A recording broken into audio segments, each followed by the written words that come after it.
Que onda suceso arriba las manos caballo moreno penetra tu barrio el señor สวัสดีพี่น้องวันนี้เราจะมาถ่ายวิดีโอให้พี่น้องในเรื่องน้ำที่ในตัวเมืองไทยเงี้ยนี่มันเป็นยังไงนะตอนนี้มันงามดูรอบๆเลยพี่น้องตามมาเลย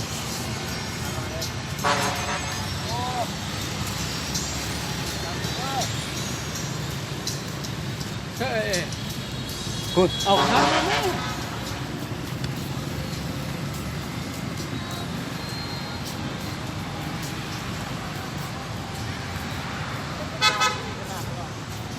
ดีที่สุดเลยบรรยากาศ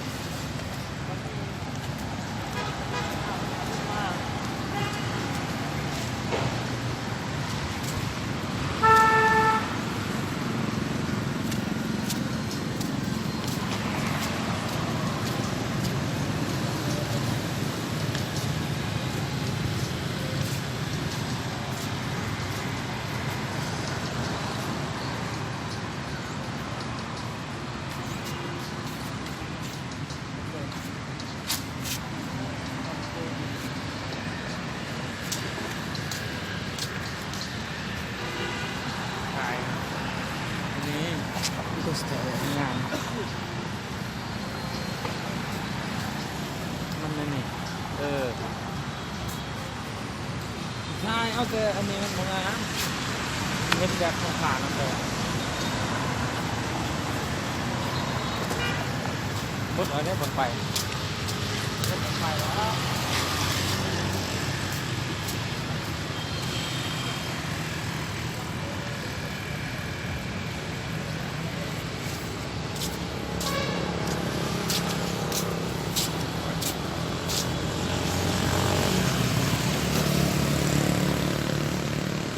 จะไปนะ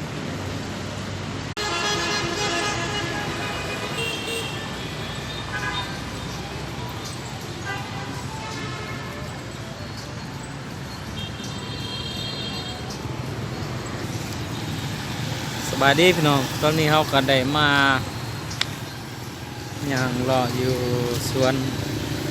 อยู่เส้นทางเนาะเส้นทางนี่เขาเห็นสวยงามมากๆเนาะสวยงามอย่างนี้นี่ตอนนี้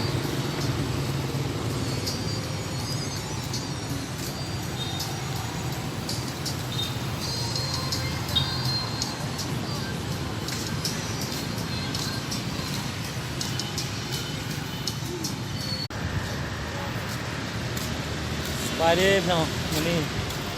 เอาพาพี่น้องมาเลาะอีกแล้วพี่น้องเลาะไปตามสถานที่ตัวเมืองไทยเงี้ยนี่จะเป็นเส้นทางตลาด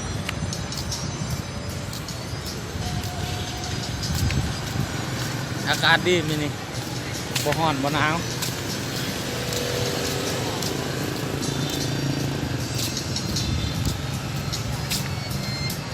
ลมมา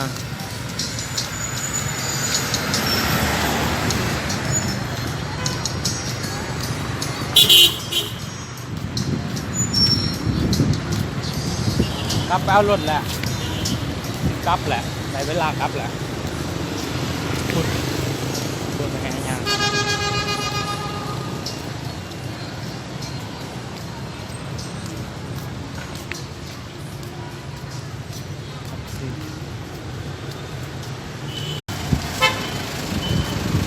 กำลังสิกับ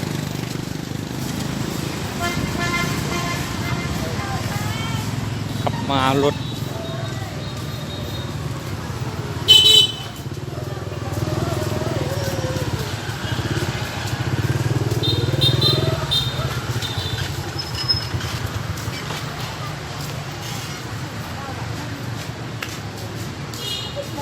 สองคันเต้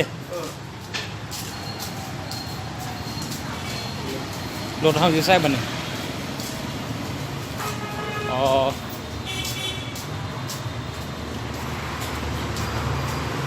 สองห้ารถเห็นเลยบันนี่ปลาไก่บัน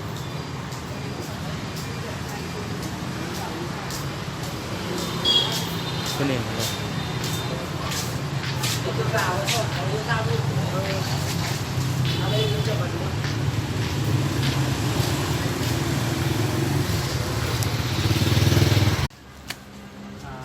้มาเบิ่งสถานที่บรรทบนี่เบาต่างกระแจเอาหรอวะกระแจเอาเลย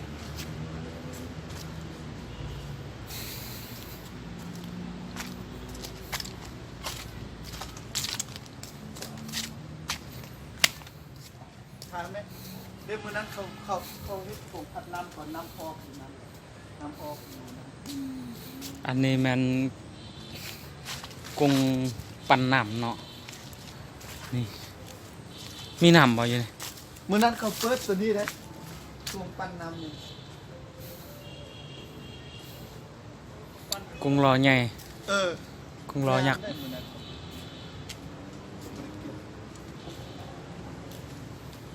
เด็กคุกตำเขานะเด็กคุกลูกนี่แหละจะเคยพายางลงดู ลงแล้วไหมเข้าไปได้นะ เดฮังลินมื้อนั้นน้ำนั้นก็ออก บ่ ก็ตอนนั้นเราได้ใส่เฮ็ดคือธรรมชาติคืออยู่บ้านดงบ้านนานี่แหละถ่ายเอาตีนนั้นไปถ่ายเอาคกตำตีนนั้นไปถ่ายเอาคกตำตีนนั้นน่ะมันเทียบกันนะ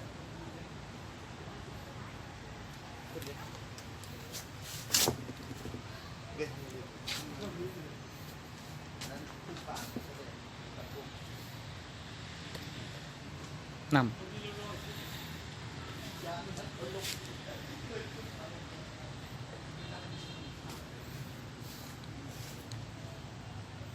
ธรรมศาสตร์ห้วยอันนี้บ่มีน้ำ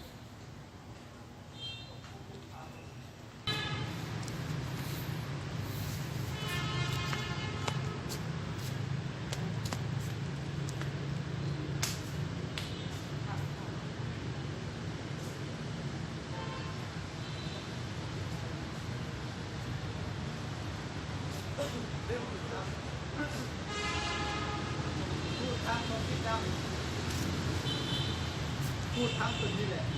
พูดตัวนี้แหละ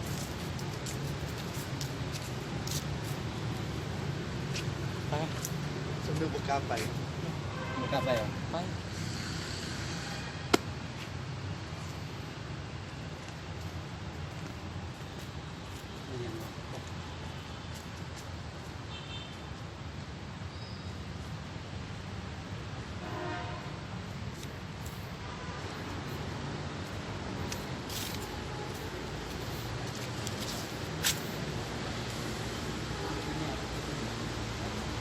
คือกลับอะไร แอบว่ามีกองปืนใหญ่ประกล้าศไป ลูกกองปืนด้วยนะ เรียกประชา ใช่ปะสาว ฟูยังบ่ ใช่ ลูกกองรถเฮ้ย นี่บอลเขาแต่งกินเนาะฝุ่นมี2 อัน 2 บอล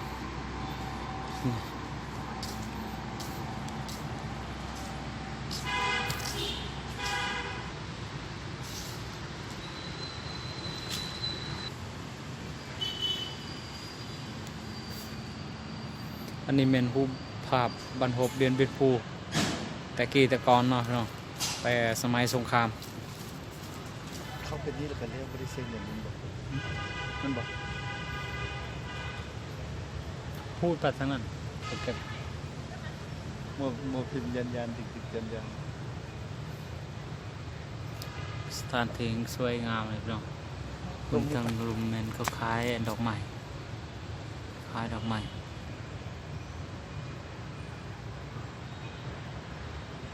ต้นจะป่าเนาะต้นจะป่าบักใหญ่เนาะ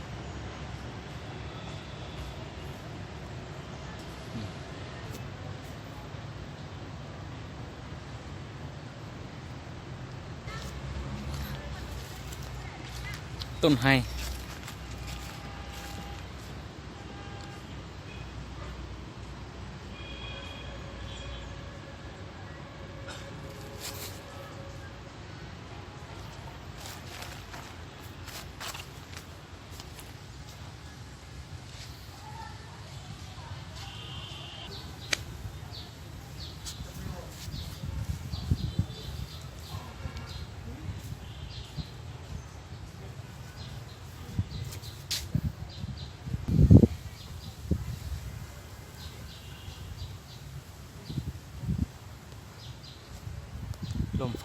งามพี่น้อง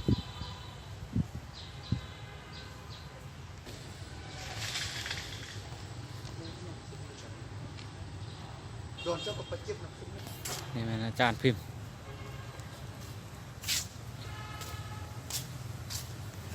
ขับแล้วเนี่ยมาถ่ายรถมันมอนนะโอ้เจอภาษาหน่อย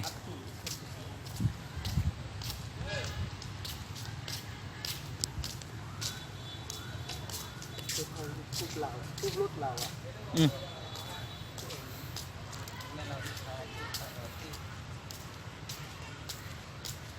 กลับแล้ว